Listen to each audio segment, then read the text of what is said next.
Welcome to ई ज्ञान। चलिए आज हम लोग सिमेट्रिकल कंपोनेंट्स का टॉपिक पढ़ करके देखते हैं। पावर सिस्टम का एक बहुत ही इंपॉर्टेंट टॉपिक है। एक्चुअल में हम सिमेट्रिकल कंपोनेंट्स पढ़ते क्यों हैं, पहले वो डिस्कस कर लेते हैं। क्योंकि जब भी हम लोग फॉल्ट्स की स्टडी करते हैं पावर सिस्टम में, तो जो सिमेट्रिकल फॉल्ट्स होते हैं उनमें जो फॉल्ट करंट्स होते हैं वो एक्चुअल में बैलेंस्ड होते हैं। मतलब क्या है इसका? मतलब कि वो जो फॉल्ट करंट्स हैं उनका मैग्नीट्यूड जो होता है वो इक्वल होता है और उनके बीच में जो फेज डिस्प्लेसमेंट होता है वो 120 डिग्री होता है बिटवीन एनी टू करंट्स। तो जब हम इनका कैलकुलेशन करते हैं सिमेट्रिकल फॉल्ट्स का, तो भले ही सिमेट्रिकल फॉल्ट्स की वैल्यू बहुत ज़्यादा होती है, लेकिन उनका जो कैलकुलेशन होता है वो बहुत ईजी हो जाता है, क्योंकि हम लोग उसके कैलकुलेशन को पर फेज बेसिस में भी कर सकते हैं। मतलब यदि हमको एक फेज का करंट पता चल गया तो हम बहुत आसानी से दूसरे फेज का करंट भी निकाल सकते हैं, क्योंकि दूसरे फेज का करंट का मैग्नीट्यूड जो है वो पहले फेज के करंट के बराबर ही होगा और उसका एंगल जो है वो सिर्फ 120 डिग्री या तो ज़्यादा होगा या कम होगा। तो इस प्रकार से यदि हमको किसी भी एक फेज के करंट की भी वैल्यू पता चलती है तो हम बचे हुए दोनों फेज के करंट्स की वैल्यू भी कैलकुलेट कर सकते हैं, या फिर हम ये बोल सकते हैं कि हम इस कैलकुलेशन को पर फेज बेसिस पे परफॉर्म कर सकते हैं। इसलिए इसकी कैलकुलेशन जो होती हैं वो ईजी होती हैं। अब हम बात करते हैं अनसिमेट्रिकल फॉल्ट्स की। तो अनसिमेट्रिकल फॉल्ट्स क्या होते हैं? इसमें फॉल्ट करंट्स जो होते हैं वो बैलेंस नहीं होते हैं। मतलब या तो उनके मैग्नीट्यूड अलग अलग होते हैं, या उनके बीच में जो एंगल्स होते हैं वो 120 डिग्री नहीं होते हैं, या दोनों कंडीशन फुलफिल नहीं हो पाती हैं। उसको अपन बोलते हैं अनसिमेट्रिकल फॉल्ट, जिसमें fault currents are not balanced. जब फॉल्ट करंट्स बैलेंस नहीं होंगे तो उनका सॉल्यूशन भी इजी नहीं हो पाएगा। और सबसे बड़ी बात है कि हम इसके कैलकुलेशन को पर फेज बेसिस पर परफॉर्म नहीं कर पाएंगे। मतलब हम ऐसा बिल्कुल नहीं कर पाएंगे कि हमने यदि आर फेज का करंट फॉल्ट करंट निकाल लिया है तो वाई फेज का और बी फेज का इसी के आधार पर निकाल पाए। बिल्कुल ऐसा भी नहीं हो, ऐसा बिल्कुल भी नहीं हो पाएगा। हमको आर फेज का करंट अलग से निकालना पड़ेगा, फिर वाई फेज का भी निकालना पड़ेगा और उसके बाद बी फेज का भी करंट हमको कैलकुलेट करना पड़ेगा। तो इस प्रकार से हम लोग ये देखते हैं कि जो सॉल्यूशन फॉर अनसिमेट्रिकल फॉल्ट्स होता है वो काफी लेंदी होता है, काफी टीडियस होता है। तो इस प्रॉब्लम को कैसे सॉल्व किया जाए, तो इसके लिए एक सिमेट्रिकल कंपोनेंट्स का मेथड जो है वो अपन यूज करते हैं। तो चलिए अपन देखते हैं कि ये सिमेट्रिकल कंपोनेंट्स का मेथड क्या है, ये सिमेट्रिकल कंपोनेंट्स होते क्या हैं। एक्चुअल में सीएल फॉर्टेस्क्यू जो एक साइंटिस्ट था, उसने 1918 में एक कॉन्सेप्ट उसने डेवलप किया था। वो कॉन्सेप्ट क्या है? A system of N unsymmetrical related phasors can be resolve into N systems of symmetrical phasors, each system has N phasors. इसका मतलब क्या है कि यदि हमारे पास कोई n अनसिमेट्रिकल रिलेटेड फेजर्स हैं, मतलब वो n फेजर्स जो है वो अनसिमेट्रिकल हैं, तो हम उसको n systems of symmetrical phasors में रिजॉल्व कर सकते हैं। मतलब n अनसिमेट्रिकल फेजर्स के लिए कितने सिस्टम बने, तो n अनसिमेट्रिकल फेजर्स के लिए n सिस्टम्स बनते हैं और हर सिस्टम में n फेजर्स होते हैं। तो इस प्रकार से टोटल n स्क्वायर फेजर्स हो जाते हैं n अनसिमेट्रिकल फेजर्स के। यदि हम इसी थ्योरम को थ्री फेज सिस्टम के लिए अप्लाई करके देखें तो क्या होगा, तो देखिए, for three phase this statement when applied to three phase it quotes a system of three unsymmetrical related phasors can be resolve into three systems of symmetrical phasors, each system has three phasors. तो इसका क्या मतलब है? वही जो हम लोगों ने जनरलाइज फॉर्म में एन अनसिमेट्रिकल फेजर्स के लिए बोला था, उसी को थ्री फेज सिस्टम के लिए हम कैसे बोल सकते हैं कि यदि हमारे पास कोई सिस्टम है जिसमें तीन अनसिमेट्रिकल रिलेटेड फेजर्स हैं, हम उसको रिजॉल्व कर सकते हैं तीन सिस्टम में, और हर सिस्टम में तीन तीन फेजर हों, और वो फेजर्स कैसे हों? सिमेट्रिकल फेजर्स होंगे। तो इसका मतलब है तीन सिस्टम और हर सिस्टम में तीन तीन फेजर, तो इस प्रकार से टोटल 9 फेजर्स हो जाते हैं। क्लियर है? आई होप आप लोगों को क्लियर होगा कि कोई भी तीन अनसिमेट्रिकल रिलेटेड फेजर्स हो उसको हम लोग तीन अलग अलग सिस्टम में रिजॉल्व कर सकते हैं, और हर सिस्टम में तीन तीन सिमेट्रिकल फेजर्स होते हैं। इसका मतलब क्या है कि थ्री अनसिमेट्रिकल फेजर्स को 9 कंपोनेंट्स में डिवाइड किया जाता है, और ये 9 कंपोनेंट्स को तीन पार्ट्स में, या ये बोले कि तीन सिस्टम में अपन लोग कैटेगराइज करके रखते हैं। ये तीन सिस्टम कौन कौन से हैं? पहला सिस्टम कहलाता है पॉजिटिव सीक्वेंस कंपोनेंट्स, दूसरा सिस्टम कहलाता है नेगेटिव सीक्वेंस कंपोनेंट्स, और तीसरा सिस्टम कहलाता है जीरो सीक्वेंस कंपोनेंट्स। तो इस प्रकार से तीन अनसिमेट्रिकल फेजर्स को हम लोग 9 कंपोनेंट्स में रिजॉल्व करते हैं, जो कि तीन अलग अलग सिस्टम में कैटेगराइज होते हैं। पहला सिस्टम पॉजिटिव सीक्वेंस कंपोनेंट, दूसरा सिस्टम नेगेटिव सीक्वेंस कंपोनेंट, और तीसरा सिस्टम जीरो सीक्वेंस कंपोनेंट कहलाता है। चलिए अब हम लोग इसको डिटेल में स्टडी करें, उसके पहले मैं आप लोगों को बता देता हूं कि सिमेट्रिकल सिस्टम क्या कहलाता है। क्योंकि हम अनसिमेट्रिकल सिस्टम को यदि हम सिमेट्रिकल सिस्टम में रिजॉल्व कर रहे हैं तो हमको ये भी पता होना चाहिए कि सिमेट्रिकल सिस्टम क्या कहलाता है। तो देखिए ए सिस्टम ऑफ सिमेट्रिकल फेजर्स का मतलब क्या होता है। यदि हम उसको 3 फेज सिस्टम के रूप में स्टडी करना चाहें तो अपन क्या बोल सकते हैं कि there are 3 phasors, these phasors have same magnitude and phase angle between 2 adjacent phasors is same. तो इसका क्या मतलब है कि यदि 3 फेज सिमेट्रिकल फेजर्स की यदि हम बात करें, a system of symmetrical phasors of 3 phase system, क्या होगा, 3 फेजर्स होते हैं, तीनों फेजर्स का मैग्नीट्यूड सेम होता है और तीनों के बीच में एंगल जो होता है वो सेम होता है। जैसे 3 फेज सिस्टम में हमने बनाया, ये 3 हम लोगों ने फेजर बनाए हैं, तीनों का जो मैग्नीट्यूड है वो सेम है, IA, IB और IC तीनों करंट्स का मैग्नीट्यूड सेम है, और कोई भी 2 करंट लें उनके बीच में जो एंगल है वो 120 डिग्री है, मतलब बराबर है। इसका एक एग्जाम्पल ये भी हो सकता है, 3 फेजर्स हैं IA, IB और IC, तीनों का मैग्नीट्यूड सेम है और तीनों के बीच में एंगल बराबर है। कितना बराबर है, इस बार 0 है। यहां पर एंगल 120 था, यहां पर एंगल 0 है। इसको हम लोग कोफेजल भी बोलते हैं, इस सिस्टम को। ठीक है, तो ये हो गया अपना ए सिस्टम ऑफ सिमेट्रिकल फेजर्स। चलिए अब अपन पढ़ते हैं जो सिमेट्रिकल कंपोनेंट्स हमने 3 सिस्टम में डिवाइड किया था, positive sequence component, negative sequence component और जीरो सीक्वेंस कंपोनेंट्स, उसके स्टडी करते हैं। चलिए देखें कि what is positive sequence components. तो देखें, in this 3 phasors have same magnitudes, the phasors are 120 degree electrically apart and they have the same phase sequence as that of the 3 unsymmetrical phasors. इसका क्या मतलब है, इसमें जो 3 फेजर होते हैं उनका मैग्नीट्यूड सेम होता है और तीनों के बीच में 120 डिग्री का फेज डिस्प्लेसमेंट होता है। लेकिन सबसे खास बात क्या है कि इसमें जो तीनों फेजर हैं उसका जो फेज सीक्वेंस है वो ओरिजिनल अनसिमेट्रिकल फेजर्स के फेज सीक्वेंस के समान होता है, उसके बराबर होता है। मान लो हमारे पास ये 3 अनसिमेट्रिकल फेजर्स हैं, सपोज IA, IB और IC है, और इसको हम लोगों ने पॉजिटिव, नेगेटिव और जीरो सीक्वेंस कंपोनेंट्स में मान लो ब्रेक किया या रिजॉल्व किया। तो जो पॉजिटिव सीक्वेंस कंपोनेंट्स होंगे वो कैसे होंगे, जिनका मैग्नीट्यूड एग्जैक्टली इक्वल होगा एक दूसरे के। ठीक है, ये IA, IB और IC, इसका मैग्नीट्यूड होगा बिल्कुल बराबर होगा, उनके बीच में जो एंगल्स होंगे वो 120 डिग्री ही होंगे। लेकिन सबसे खास बात क्या है कि इनका जो फेज सीक्वेंस होगा वो ओरिजिनल अनसिमेट्रिकल फेजर्स के फेज सीक्वेंस के समान होगा। मतलब यदि यहां पर A के बाद B आता है तो यहां पर भी A के बाद में B फेजर आएगा, और B के बाद में C आता है तो B के बाद में ये C रहेगा। तो इस प्रकार हम देख सकते हैं कि इनका फेज सीक्वेंस और इनका फेज सीक्वेंस सेम है, तो ये कहलाते हैं पॉजिटिव सीक्वेंस कंपोनेंट्स। ठीक है, चलिए अब देखते हैं what is negative sequence components. तो नेगेटिव सीक्वेंस कंपोनेंट्स क्या होते हैं, in this 3 phasors have same magnitude, the phasors are 120 degree electrically apart and they have the sequence opposite to that of 3 unsymmetrical phasors. इसका मतलब क्या है, यहां पर भी वही सेम चीज है कि इनका मैग्नीट्यूड सेम होता है और इन फेजर्स के बीच में 120 डिग्री का फेज डिस्प्लेसमेंट होता है। मतलब ये चीज तो पॉजिटिव सीक्वेंस के बराबर ही है, बिल्कुल एक जैसी है।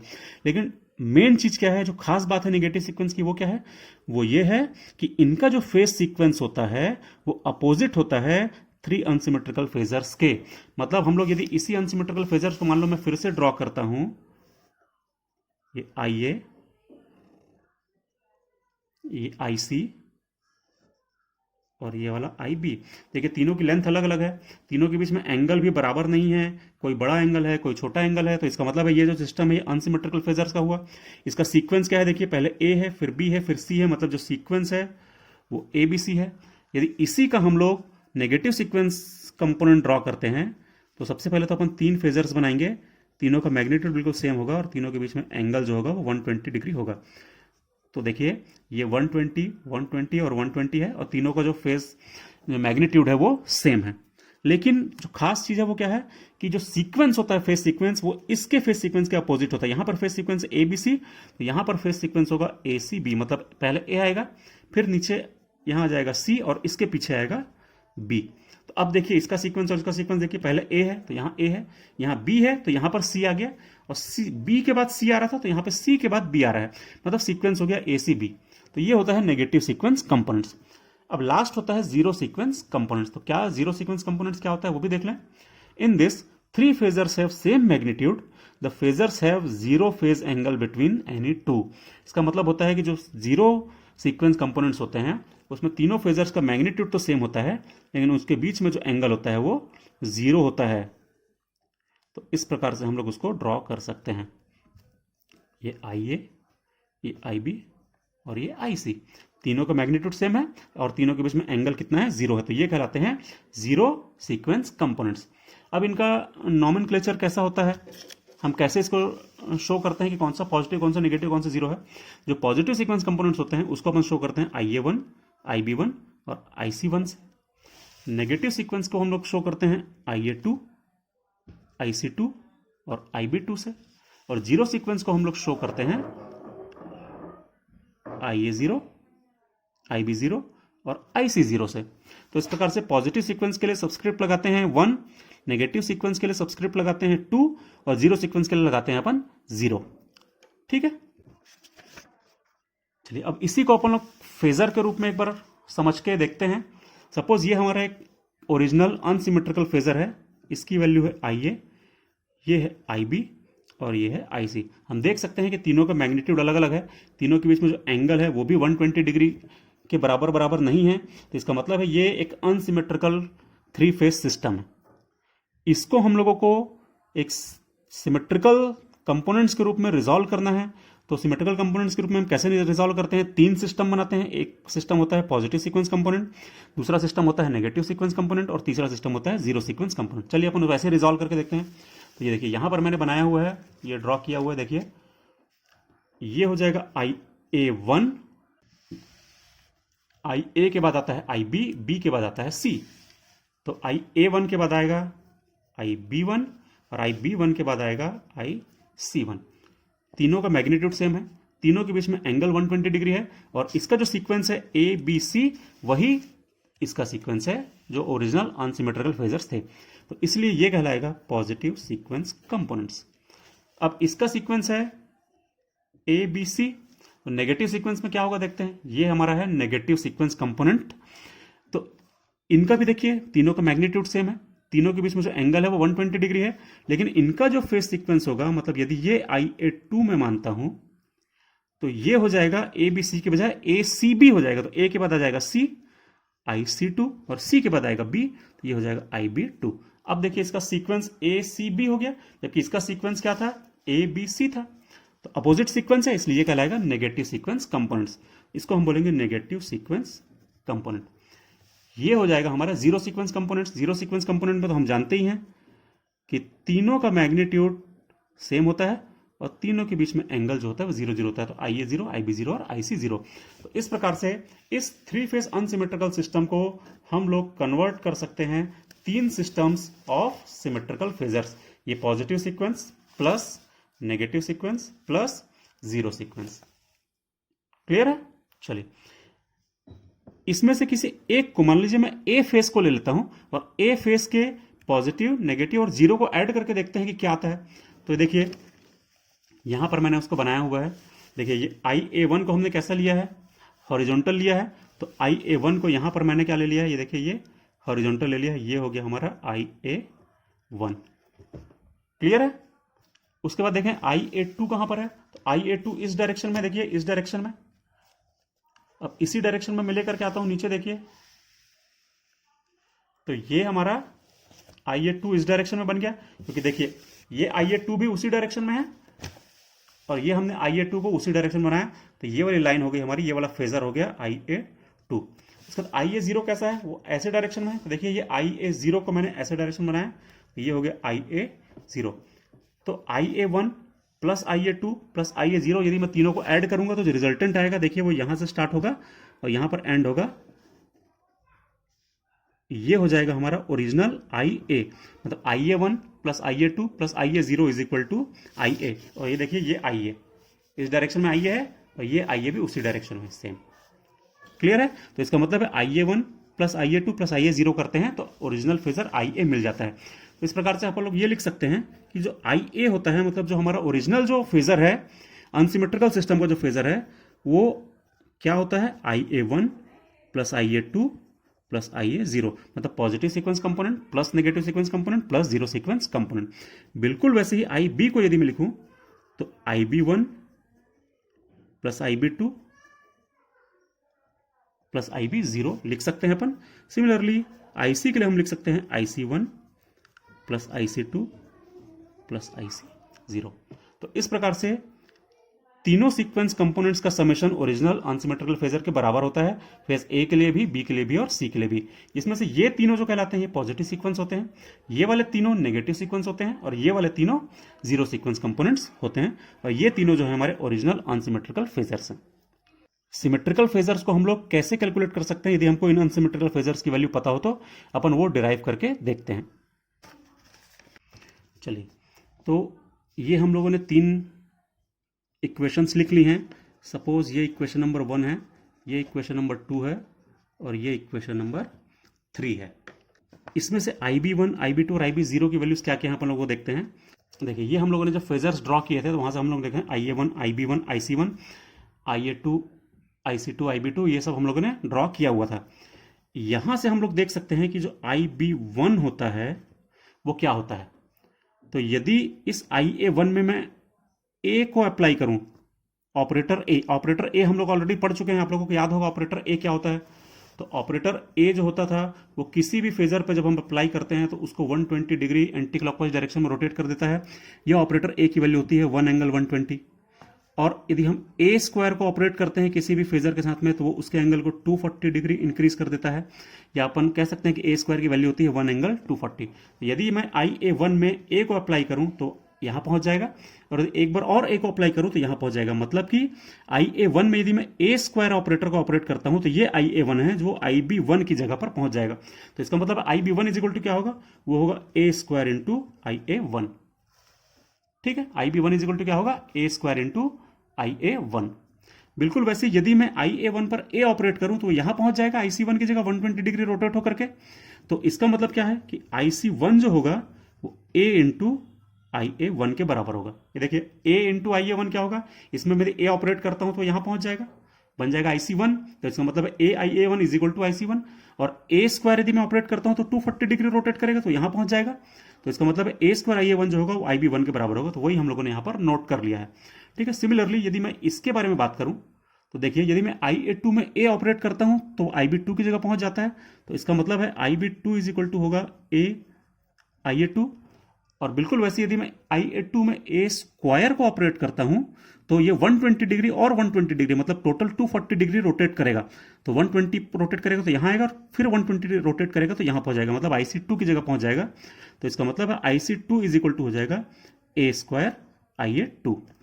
तीसरी चीज, IA0, IB0 और IC0 तो तीनों के बीच में फेज डिस्प्लेसमेंट है ही नहीं, तीनों का मैग्नीट्यूड भी बराबर है। तो इसका मतलब हम ये लिख सकते हैं कि IA0 is equal to IB0 is equal to IC0, ये तीनों आपस में बराबर होंगे।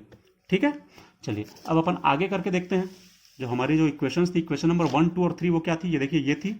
इक्वेशन नंबर 2 में मैं वैल्यूज को पुट करता हूं। सबसे पहले मैं इक्वेशन 1 को एज इट इज लिख लेता हूं।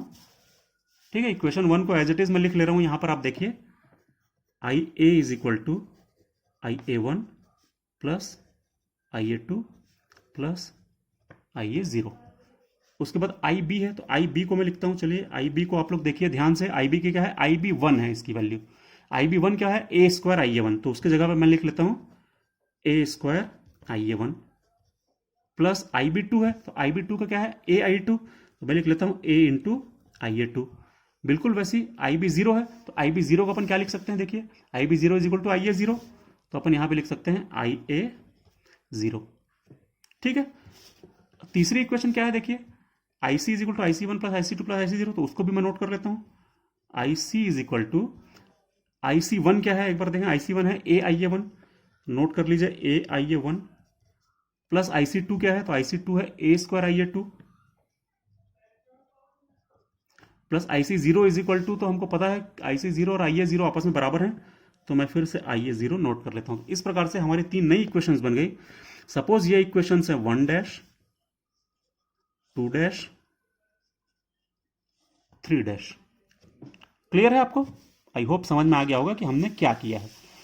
ठीक है, चलिए अब हम क्या करें। सबसे पहले इक्वेशन नंबर 2 डैश में ए को मल्टीप्लाई करें एंड इक्वेशन नंबर 3 डैश में मल्टीप्लाई कर दें ए स्क्वायर को। क्लियर है? और फिर से इन इक्वेशंस को लिखते हैं। तो पहली इक्वेशन को मैं एज इट इज लिख दे रहा हूं क्योंकि उसमें हमको कुछ नहीं करना है। तो I A is equal to I A one plus I A two plus I A zero, as it is लिख दिया। इक्वेशन नंबर 2 डैश में हमको ए मल्टीप्लाई करना था, तो ये 2 डैश है, इसमें ए को मल्टीप्लाई करते हैं, ए आई बी। ठीक है, ध्यान है आप लोगों को। देखिए इक्वेशन नंबर 2 डैश में ए मल्टीप्लाई करना है, इसमें मैं ए को मल्टीप्लाई कर दिया, इज इक्वल टू, इससे ए को मल्टीप्लाई करूंगा तो हो जाएगा ए क्यूब आई ए वन, इसमें ए को मल्टीप्लाई करूंगा तो आ जाएगा A square I A to, इसमें ए को मल्टीप्लाई करूंगा आ जाएगा ए आई ए जीरो।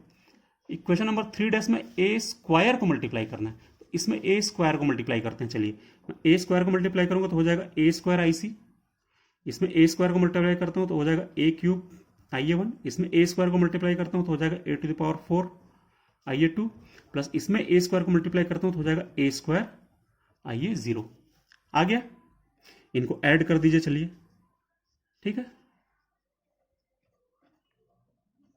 ये हो जाएगा 1 dash 2 double dash 3 double dash, adding 1 dash 2 double dash 3 double dash, इसको ऐड कर दीजिए। मैं इन तीनों को ऐड करता हूं तो क्या आ जाएगा, देखिए आई A plus A I B plus A square I सी।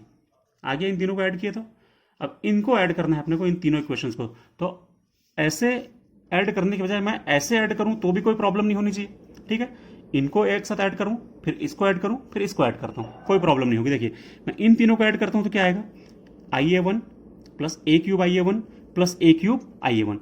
और हमको पता है कि ए क्यूब जो होता है वो 1 होता है, हमने ऑलरेडी पढ़ा हुआ है ए ऑपरेटर अपने पिछले वीडियो में, आप उसको रेफर जरूर करिएगा ए ऑपरेटर के वीडियो को, तो उसमें आपको पता चलेगा कि ए क्यूब जो होता है वो 1 के बराबर होता है। तो ए क्यूब 1 हो जाएगा तो ये आई ए वन बचेगा, ये ए क्यूब 1 हो जाएगा तो ये भी आई ए वन बचेगा। तो I A one plus I A one plus I A one, ये हो जाएगा 3 I A one plus I A two और आई ए टू। चलिए आई ए टू को कॉमन निकाल लेते हैं, यहां पर बचेगा 1, यहां बचेगा ए स्क्वायर प्लस यहां बचेगा ए टू द पावर 4, और ए टू द पावर 4 क्या होता है ये भी हम ऑलरेडी पढ़ चुके हैं। A to the power 4 is equal to होता है ए, अपने ए ऑपरेटर वाले टॉपिक में हम पढ़ चुके थे, तो उसकी जगह हम लिख सकते हैं ए। क्लियर। चलिए अब इन तीनों को ऐड करते हैं। देखिए यहां पर जगह नहीं है इसलिए मैं यहां पर ऐड कर रहा हूं। आई ए जीरो कॉमन निकलेगा, यहां बचेगा 1, यहां बचेगा ए, यहां बचेगा ए स्क्वायर। क्लियर है, हमने पहले पढ़ा हुआ है ऑलरेडी कि 1 प्लस ए स्क्वायर होता है 0, हम ऑलरेडी स्टडी कर चुके हैं। तो इसका मतलब ये पूरा 0 हो जाएगा, ये पूरा 0 हो जाएगा क्योंकि 1 प्लस ए स्क्वायर है, ये भी 1 प्लस ए स्क्वायर है, ये 0 तो बचेगा क्या, सिर्फ बचेगा 3 आई ए वन। तो चलिए लिख लेते हैं 3 I A one is equal to I A plus A I B plus A square I C. तो आई ए वन कितना होगा, 1/3 I A plus A I B plus A square I C. ठीक है, एक बार फिर से लिख देता हूं, क्लियर नहीं दिख रहा है। I A plus A I B plus A square I C is equal to I A one. ये होता है positive sequence component of phase A. तो ए फेज का पॉजिटिव सीक्वेंस कंपोनेंट जो होता है उसका फॉर्मूला होता है 1/3 I A plus A I B plus A square I C, जहां पर phase sequence A B C है। ठीक है, चलिए अब अपन क्या करते हैं, इक्वेशन नंबर 2 डैश को ए स्क्वायर से मल्टीप्लाई करते हैं और इक्वेशन नंबर 3 डैश को ए से मल्टीप्लाई करते हैं। मतलब ये जो इक्वेशन नंबर 2 डैश है उसको अपन ए स्क्वायर से मल्टीप्लाई करेंगे और इस 3 डैश की इक्वेशन को अपन ए से मल्टीप्लाई करेंगे। ठीक है, तो चलिए सबसे पहले मैं आई ए की इक्वेशन को एज इट इज लिख लेता हूं। I A is equal to I A one plus I A two plus I A zero. ये हमारी हो गई इक्वेशन नंबर 1 डैश। अब इक्वेशन नंबर 2 डैश को ए स्क्वायर से मल्टीप्लाई करना है, मतलब इसको हमको ए स्क्वायर से मल्टीप्लाई करना है। तो इसको मैं ए स्क्वायर से मल्टीप्लाई करूंगा तो आ जाएगा A square I B is equal to, इसको ए स्क्वायर से मल्टीप्लाई करूंगा तो हो जाएगा A to the power 4 I A one. इसको ए स्क्वायर से मल्टीप्लाई करूंगा तो हो जाएगा ए क्यूब आई ए टू। इसको ए स्क्वायर से मल्टीप्लाई करूंगा तो हो जाएगा A square I A zero. ये बन गई इक्वेशन नंबर 2 डबल डैश। ठीक है, अपन इसको 2 ट्रिपल डैश मान लेते हैं क्योंकि 2 डबल डैश हम ऑलरेडी मान चुके थे। अब इक्वेशन नंबर 3 डैश को हमको ए से मल्टीप्लाई करना है, मतलब इसको ए से मल्टीप्लाई करना है, तो ये हो जाएगा ए I C is equal to ये हो जाएगा ए स्क्वायर आई ए 1। ठीक है, इसको ए से मल्टीप्लाई करेंगे तो हो जाएगा ए क्यूब आई ए 2 प्लस इसको ए से मल्टीप्लाई करेंगे तो हो जाएगा ए आई ए 0। ये हो गई इक्वेशन नंबर 3 ट्रिपल डैश। अब ऐड कर दीजिए तीनों को ऐड कर दीजिए जैसा पिछली बार हमने किया था। चलिए ऐड करके देखते हैं क्या आता है। इन तीनों को ऐड करें तो I A plus A square I B plus A I C is equal to, इन तीनों को ऐसा ऐड करते हैं अपन, ऐसे ऐसे ऐसे ऐड करने के बजाय यदि ऐसा ऐड करें तो ज़्यादा आसान हो जाता है।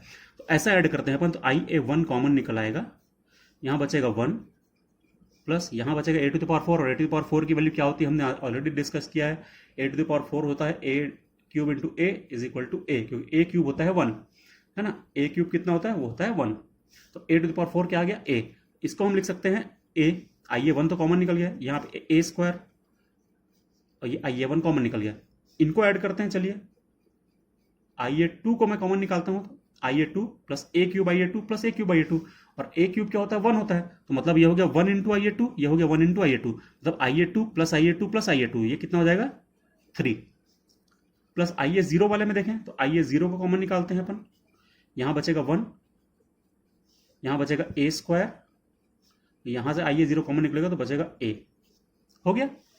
फिर से हमको पता है कि 1 प्लस ए स्क्वायर होता है 0, ये 1 प्लस ए स्क्वायर है, देखिए ये पूरा हो जाएगा 0, ये 1 प्लस ए स्क्वायर है तो ये भी हो जाएगा पूरा 0, बचेगा क्या सिर्फ इतना।